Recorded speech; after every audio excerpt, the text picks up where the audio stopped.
Bharatiya Janata party ने एकात्म मानववाद को किस वर्ष अपने दल के मूल रूप दर्शन के रूप में स्वीकार किया? सही जवाब बताइए। आपको बताना है एकात्म मानववाद, फटाफट से बताएं। ये फिलॉसफी है बीजेपी की। भारतीय जनता पार्टी की क्या है? ये फिलॉसफी है। बीजेपी की अगर हम बात करेंगे तो ये क्या है? एक नेशनल पॉलिटिकल पार्टी है। नेशनल पॉलिटिकल पार्टी है। स्थापना कब होती है? आप सब बच्चे जानते हैं, स्थापना होती है इसकी 1980 के अंदर। ठीक है कि नहीं? यहाँ पे आप जानते हैं श्यामा प्रसाद मुखर्जी जो बनाते हैं वो जनसंघ 51 में बनाते हैं, 1951 में।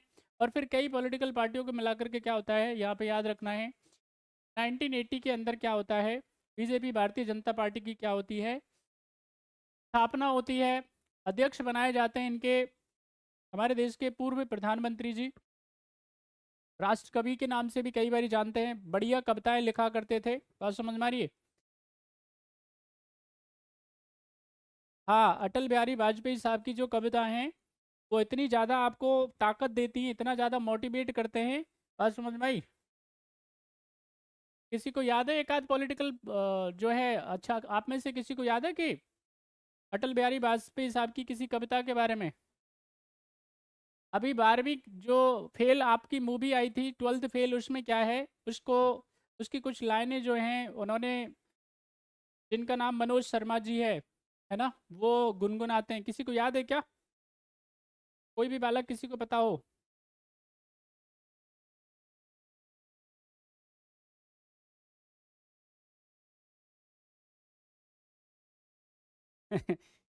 नौ से काम नहीं चलेगा भाई, 9 10 होने चाहिए कम से कम।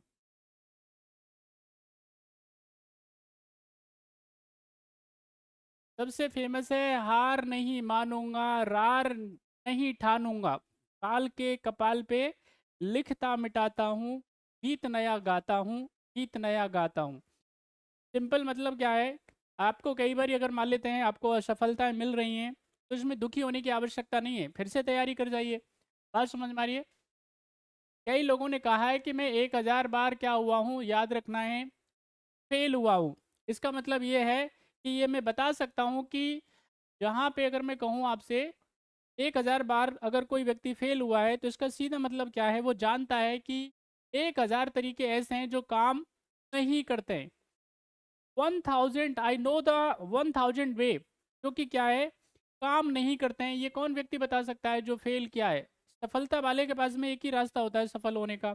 इधर क्या है, आपके पास जो फेल व्यक्ति हुआ है वो क्या करेगा, 1000 तरीके बताएगा कि ये ये मामला काम नहीं करता है, ये फंक्शन नहीं करता है। तो इस तरह से काम होता है।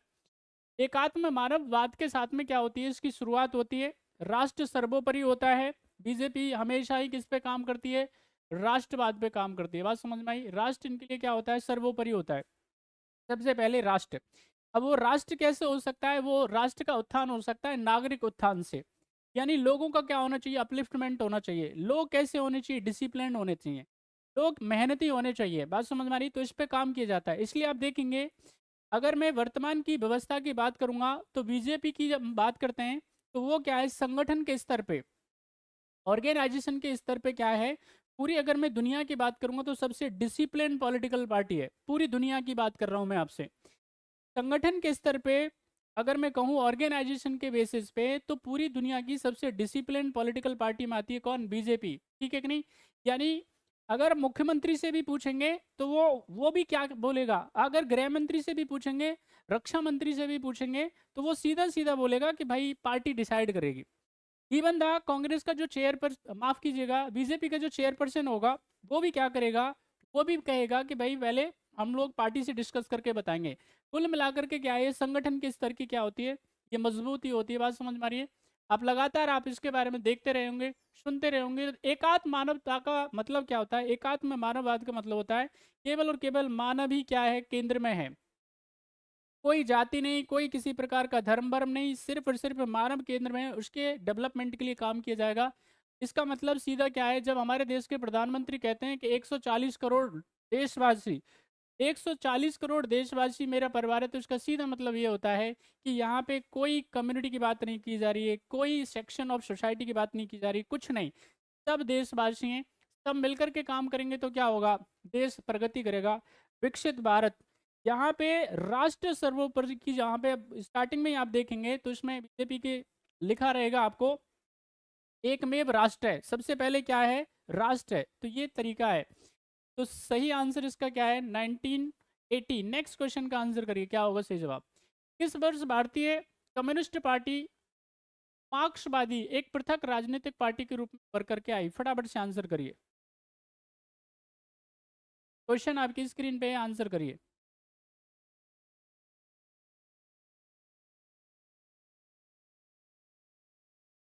क्वेश्चन आपकी स्क्रीन पे, in which year the Communist Party of India Marxist emerge as a separate political party.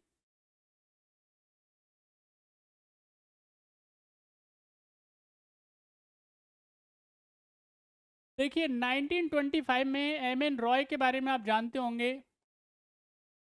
Manvendra नाथ रॉय जो हैं वो कम्युनिस्ट मूवमेंट के प्रणेता माने जाते हैं, भारत में कम्युनिस्ट मूवमेंट को लेकर के आते हैं, बात समझ में आ रही है।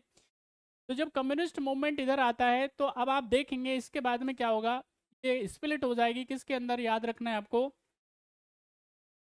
मार्क्सवादी में, ठीक है कि नहीं। भारतीय कम्युनिस्ट पार्टी मार्क्सवादी में क्या हो जाएगी, 1964 1964 1964 में स्प्लिट हो जाएगी, टूट जाएगी।